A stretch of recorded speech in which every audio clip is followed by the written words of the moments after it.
Allez, on plonge dans le vif du sujet. Le secret derrière les milliards de couleurs qui s'affichent sur nos écrans, c'est une technologie qu'on utilise chaque seconde, mais sans vraiment savoir comment elle fonctionne. Aujourd'hui, on va lever le voile sur le monde fascinant du RGB.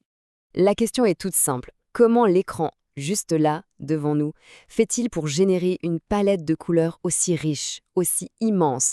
Eh bien, la réponse est à la fois élégante et finalement assez simple. En fait, tout repose sur un seul et même principe fondamental. Pour comprendre la magie de nos écrans, il faut d'abord comprendre ce qu'est la synthèse additive. C'est vraiment la pierre angulaire de toute couleur numérique. Alors, la synthèse additive, c'est quoi exactement? C'est le processus qui consiste à créer des couleurs en additionnant de la lumière. On part du noir complet, de l'obscurité, et on vient ajouter 3 sources de lumière primaires, le rouge, le vert et le bleu. Rien qu'en les mélangeant, on peut recréer quasiment toutes les couleurs que l'œil humain peut voir. Pour se le représenter plus facilement, c'est simple, il faut imaginer qu'on a un variateur d'intensité pour chaque couleur primaire, un peu comme un bouton de volume pour le son. On peut décider de mettre un peu, beaucoup ou pas du tout de rouge, pareil pour le vert et pareil pour le bleu. Et ce volume, il a une valeur bien précise. Dans le monde du numérique, l'intensité de chaque couleur est codée sur une échelle qui va de 0 à 255. 0, c'est facile, ça veut dire que la couleur est complètement éteinte. Et 255, c'est qu'elle brille à son maximum. Regardons quelques recettes de base. Si les 3 variateurs sont à 0, on n'a aucune lumière, donc on obtient du noir. Logique. Si on met le rouge à 255 et les autres à 0, on a un rouge pur, bien vif. Pour faire du jaune, c'est intéressant, on mélange le rouge et le vert à pleine puissance. Et pour le blanc, eh bien c'est l'inverse du noir. Il suffit de mettre les 3 couleurs au maximum, à 255.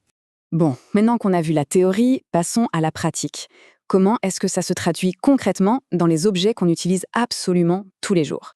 Le point crucial, il est là. Chaque petit point qui compose l'image sur un écran, ce qu'on appelle un pixel, est en fait un trio. Il est formé de 3 sources de lumière encore plus petites, les sous-pixels. Un rouge, un vert et un bleu. C'est en contrôlant l'intensité de chacun de ces 3 sous-pixels que l'écran arrive à donner à chaque pixel la couleur exacte qu'il doit avoir. Et cette technologie, elle est absolument partout. Nos télés, nos smartphones, nos écrans d'ordinateur, nos tablettes, tous, sans la moindre exception, ils fonctionnent sur ce même principe de mosaïque de sous-pixels RGB pour nous donner ces images si belles et si colorées. Mais attention, le RGB ne sert pas seulement à afficher des couleurs, il est aussi au cœur du processus qui permet de les capturer et de les créer. On peut dire que c'est un peu la langue universelle de la couleur à l'ère du numérique. En fait, c'est un système qui marche dans les deux sens. D'un côté, pour capturer la lumière, les capteurs de nos appareils photo et de nos caméras utilisent des filtres rouges, verts et bleus pour décomposer la lumière du monde réel et la transformer en données numériques.